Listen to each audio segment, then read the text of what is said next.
Hello students, NCERT गणित कक्षा 9वीं में आप सभी का स्वागत है। आज हम लोग प्रश्नावली 4.3 में प्रश्न क्रमांक 3 हल करेंगे। तो आइए सबसे पहले प्रश्न पढ़ लेते हैं। इसमें दिया है यदि बिंदु 3, 4 समीकरण 3y बराबर ax प्लस 7 के आलेख पर स्थित है तो a का मान ज्ञात कीजिए। तो ये जो बिंदु है 3, 4 ये समीकरण 3y बराबर ax प्लस 7 के आलेख पर स्थित है। ये जो बिंदु है इस समीकरण के आलेख पर स्थित है, तो हमें a का मान निकालना है। तो ये जो बिंदु दिया गया है इसमें जो पहले नंबर पर लिखा होता है ये भुज कहलाता है, यानी x का मान है। और सेकंड नंबर पर जो लिखा है ये कोटि कहलाती है। इसका मतलब ये y का मान है। ये किसका मान है? x का मान है।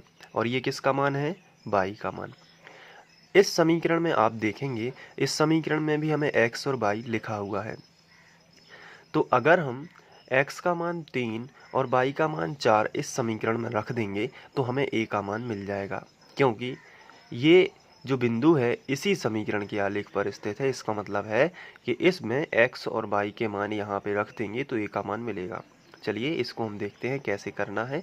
सबसे पहले हमें समीकरण दिया गया है तो हम यहाँ पे लिखेंगे दिया गया समीकरण। तो इस तरीके से हमने लिखा। अब चाहें तो इसे आप समीकरण 1 भी बना सकते हैं। अब आगे बढ़ते हैं। अब इसमें जो बिंदु हमें दिया गया है तो वो हम लिख लेते हैं। तो बिंदु हमें दिया गया है और ये है 3, 4 और ये समीकरण 1 के आलेख पर स्थित है। तो हम यहाँ पे लिख सकते हैं कि जो बिंदु 3, 4 है ये समीकरण 1 के आलेख पर स्थित है। तो यहाँ पे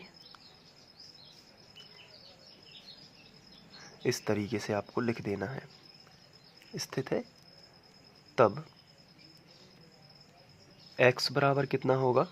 3, क्योंकि ये भुज है। और y बराबर कितना होगा? 4। x बराबर 3, y बराबर 4 समीकरण 1 में रखने पर। तो यहाँ पे हमने लिख दिया समीकरण 1 में रखने पर। तो इस तरीके से अब चलिए रख लेते हैं। x की जगह पर 3 और y की जगह पर 4। यहाँ से स्टार्ट करना है। सबसे पहले क्या लिखा है? 3। तो आप 3 लिखोगे, लेकिन y लिखा है, y नहीं लिखना है। y की जगह पर कितना लिख देना है? 4। तो यहाँ पे कोष्टक में 4, फिर बराबर का चिन्ह, तो यहाँ पे बराबर, फिर a लिखा है तो a, लेकिन x की जगह पर कितना लिखना है? 3 और प्लस कितना कर देना है? 7। ये देखिए y की जगह पर 4 रख गया और x की जगह पर 3 रख गया। बाकी पूरा समीकरण ज्यों का त्यों है। अब इसका गुणा करेंगे। कोष्टक का मतलब क्या होता है? गुणा करना। तो 4 तिया 12 बराबर, इसका 3 का a में करेंगे तो कितना आएगा? 3a और प्लस कितना आएगा? 7। अब यहाँ पे a जो है ये एक यहाँ पे बोला जाए तो चर राशि है और 7 अचर, तो इसमें तो जुड़ेगा नहीं ये 7 और a वाली संख्याओं में। तो 7 का पक्षांतर संख्या के इस तरफ कर, यानी कि संख्या एक तरफ कर लेते हैं। तो 12 पहले से था, ये प्लस का 7 बराबर के इस तरफ आ जाएगा तो माइनस का 7 हो जाएगा। तो 12 माइनस 7 बराबर कितना आएगा? 3a। इसके बाद 12 में से 7 घटा लेना है तो यहाँ पे बचेगा 5, वो भी प्लस का बचेगा क्योंकि प्लस की संख्या बड़ी थी। तो यहाँ पे 5 बराबर 3a। अब a का मान निकालना है तो a के साथ में जो 3 है ये गुणा में है और गुणा वाली संख्या कहाँ आ जाती है? बटे में आ जाती है।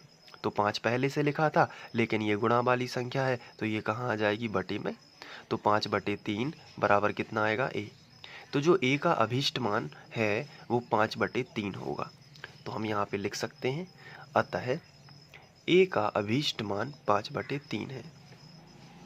अतः a का अभीष्ट मान, यहाँ पे हमने लिखा अभीष्ट मान, और कितना है? 5/3 है। तो इस तरीके से a का मान आ जाएगा। बहुत ही सिंपल था। आप चाहें तो इसका स्क्रीनशॉट ले लीजिए और अपने नोट में नोट कॉपी जो भी आपने बनाई हुई है उसमें लिख सकते हैं। और यहाँ पे या आप इसको पुश करके भी लिख सकते हैं। Thank you.